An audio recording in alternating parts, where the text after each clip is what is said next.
Hey guys, hope you're having a great day. So I wanted to make a little video. I've had a ton of people in the past week or so reach out to me about leasing apartments. People are still moving, believe it or not.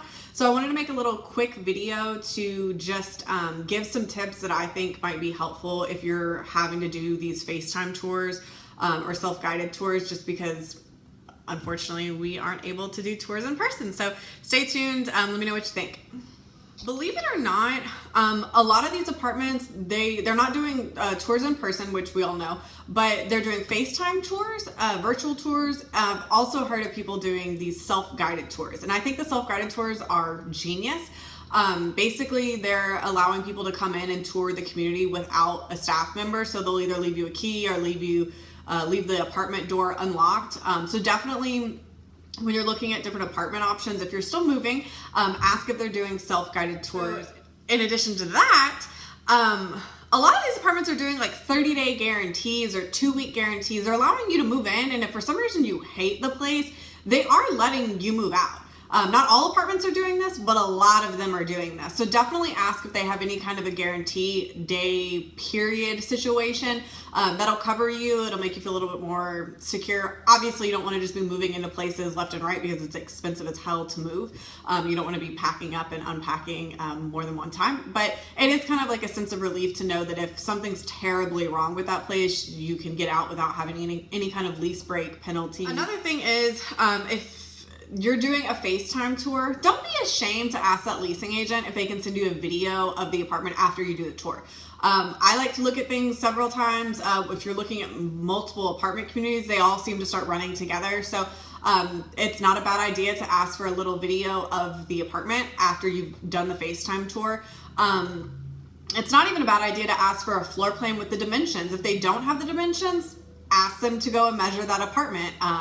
You want to know if your couch is going to fit in your living room or if your bedroom furniture is going to fit in that bedroom. So definitely do your FaceTime tour or self-guided tour, ask for a video of that apartment, and also get a floor plan with the dimensions so you can sit at home and measure your furniture and place it on that floor plan and make sure that it all still fits.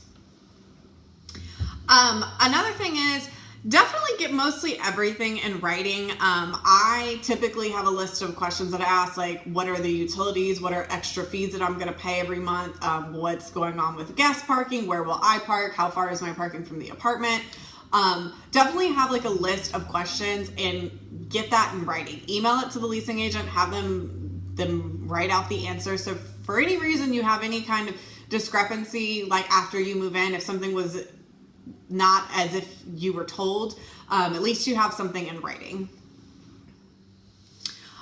Something else that I just foresee being an issue for people during these virtual tours situation is check that apartment for storage. That's like the number one thing. I feel like people move in places and they don't realize, like, oh shoot, this closet is so small, or my bathroom has 0 cabinets. Where am I going to store all of everything that you have in your bathroom? Along with like your kitchen cabinets. Do you have a coat closet? Do you have a pantry? Where are you going to put your vacuum? Definitely make sure to, if you can't physically go tour the apartment, make sure to specifically ask them to show you what type of storage is in that apartment. The other thing that I would recommend, which you probably are already doing this, but go drive around that neighborhood during the day and at nighttime. This will give you a feel for what's going on in that area. Especially if you go at nighttime and during the day. It'll also give you an idea for like what the parking situation's like. Do they have 0 parking there at nighttime when everybody's home? It'll just give you like that extra security, I feel like, to feel like you actually went to go drive around that community. And last but not least, use an apartment locator. We, especially right now, are so tied directly to these apartment complexes. Everyone's trying their best to still get leases, so they are definitely more than ever connected with the locators in the communities, just because they want to share their specials that they're doing. I mean, I've seen some apartments doing like 3 months free up front. Some are waiving all fees. Some are like waiving stuff for first responder or essential workers. Definitely use a locator. It's free. All right, well, that's it. definitely leave a comment below if you have any other things that you want me to cover. I know this time is kind of crazy right now, but people are still moving, so I'd love to still help you guys in any way that I can.